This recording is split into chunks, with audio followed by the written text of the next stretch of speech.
Assalamualaikum warahmatullahi wabarakatuh.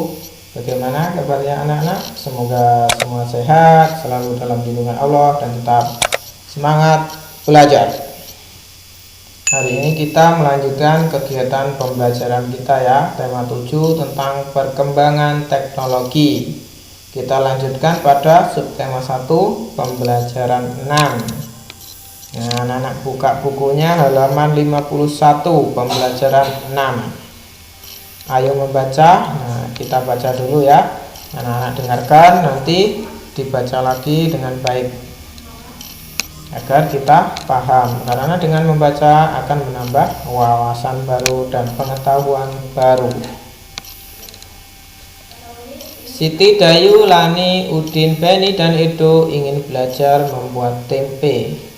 Di sekitar tempat tinggal mereka ada tempat pengolahan tempe. Sebelumnya mereka telah membaca berbagai informasi tentang pembuatan tempe. Bacalah teks berikut. Nah, ini ada sebuah bacaan ya tentang cara membuat tempe. Nah, dengarkan dulu ya. Kedelai merupakan hasil perkebunan yang memiliki banyak manfaat. Tempe adalah salah satu hasil teknologi pangan dari kedelai. Cara membuatnya cukup mudah. Kacang kedelai digunakan untuk membuat tempe. Selain itu, ditambahkan ragi, tempe, serta daun pisang. Pertama, kacang kedelai dicuci hingga bersih, kemudian direndam selama 12-18 jam. Kacang kedelai dicuci hingga kulitnya terlepas. Lalu kacang kedelai dikukus atau direbus hingga empuk. Kacang kedelai yang sudah empuk diangkat dan ditiriskan. Ragi tempe dapat ditaburkan jika suhunya telah berubah menjadi hangat. Kacang kedelai dapat dikonsumsi dalam bentuk yang baru, yaitu tempe. Melalui teknologi pangan bermanfaat agar kedelai dapat dinikmati sebagai jenis makanan baru. Zat gizi pada tempe dapat memperbaiki sel-sel tubuh yang telah rusak. Jadi itu ya, pengolahan atau cara membuat tempe dengan teknologi pangan. Kedelai bisa dirubah menjadi sebuah makanan yang baru, jenis makanan yang baru. Jadi kalau kedelai misalnya tidak bisa kita buat lauk makan, tapi setelah diolah menjadi tempe bisa digunakan untuk lauk ya. Jadi bisa teknologi pangan membantu untuk membuat jenis makanan baru. Kacang kedelai dapat dikonsumsi dalam bentuk yang baru, yaitu tempe. Melalui teknologi pangan bermanfaat agar kedelai dapat dinikmati sebagai jenis makanan baru. Zat gizi pada tempe dapat memperbaiki sel-sel tubuh yang telah rusak. Jadi itu ya, manfaat teknologi pangan yang membantu membuat pembuatan tempe. Amati teks pada paragraf terakhir. Apa manfaat teknologi pangan terhadap hasil panen kacang kedelai? Uraikan di bawah ini. Nah, kira-kira manfaat teknologi pangan terhadap kedelai apa? Nah, bisa membuat jenis makanan baru, yaitu apa? Tempe. Anak-anak tuliskan di sini ya. Lengkapi kalimat di bawah ini, gunakan kata-kata dalam kotak yang membantumu. Ini ada ya. Kita 1, 2, 3, 4, 5, ada 5 kata. Nanti anak-anak tuliskan di sini. Misalnya ya, Bapak kasih contoh. Tempe merupakan salah satu makanan yang diolah melalui apa? Teknologi pangan ya. Berarti sini isinya teknologi pangan.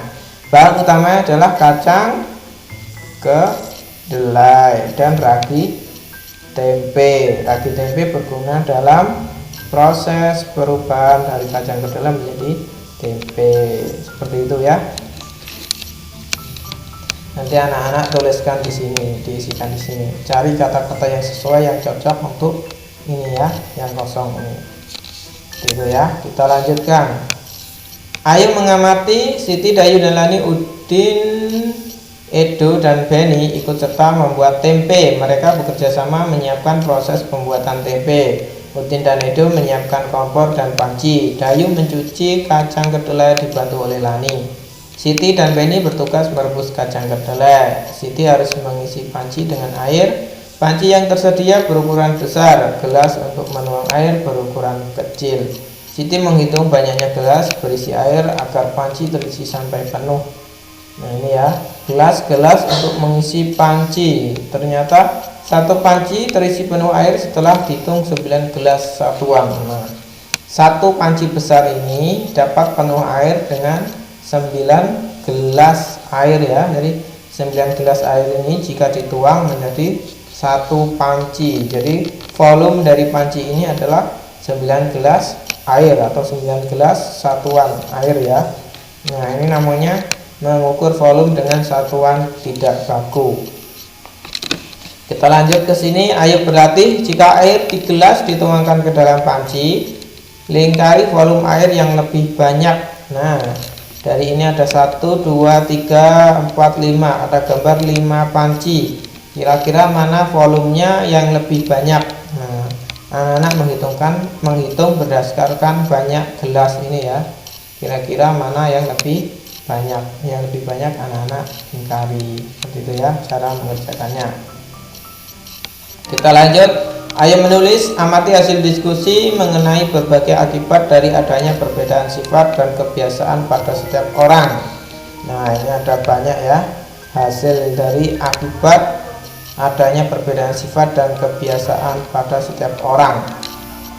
Di sini ada sebuah sifat yang bisa ditiru atau kebiasaan yang bisa ditiru, dan ada kebiasaan yang perlu dihindari. Yang Bapak baca di sini ya. Yang pertama ada muncul sikap tenggang rasa, terus berbeda pendapat, perang antar suku bangsa, memahami perasaan orang lain, saling melengkapi satu sama lain, memicu pertengkaran, menghargai perbedaan, memaksakan kehendak, memperkaya wawasan, tidak mau bersatu. Nah, tuliskan kembali sikap yang perlu ditiru dan dihindari jika terdapat perbedaan pada tabel berikut. Nah, dari sikap-sikap ini anak-anak pilih mana sikap yang perlu ditiru dan mana sikap yang perlu dihindari. Misalnya ini perlu ditiru, anak-anak tuliskan di sini. Misalnya ini perlu dihindari, anak-anak tuliskan di sini ya. Jadi anak-anak tuliskan berdasarkan ini ya, mana sikap ini yang perlu ditiru, mana sikap yang perlu dihindari. Paham ya? Kalau paham, Bapak lanjutkan. Sikap yang perlu ditiru memberikan akibat yang positif atau baik. Sikap yang harus dihindari adalah sikap yang dapat memberikan akibat negatif atau tidak baik. Nah, jadi sikap-sikap yang perlu ditiru itu berdampak positif pada kita ya. Kalau sikap-sikap yang perlu dihindari itu adalah yang berakibat tidak baik, maka kita pilih yang ditiru untuk kita lakukan. Yang perlu dihindari ini kita hindari. Seperti itu ya. Nah sekian ya pembelajaran 6 pada subtema 1. Kita tadi belajar tentang pengolahan tempe ya. Jadi dari kedelai dengan bantuan teknologi pangan, kedelai tersebut dapat diolah menjadi tempe. Jadi teknologi pangan membantu pengolahan kedelai menjadi sebuah jenis makanan baru, yaitu apa? Tempe. Jadi teknologi pangan bermanfaat ya, bermanfaat untuk kita untuk menyiapkan makanan sehari-hari untuk kita. Terus tentang menghargai perbedaan ya, tadi ada banyak sikap, mana yang perlu dihindari dan mana yang perlu ditiru. Nah dari banyak sikap itu anak-anak bisa memilih nanti mana yang perlu ditiru itu diterapkan, yang dihindari itu harus dihindari, karena banyak sekali yang bisa kita ambil yang baik-baik saja. Sekian pembelajaran hari ini, semoga bermanfaat. Walaupun di rumah harus tetap semangat belajar.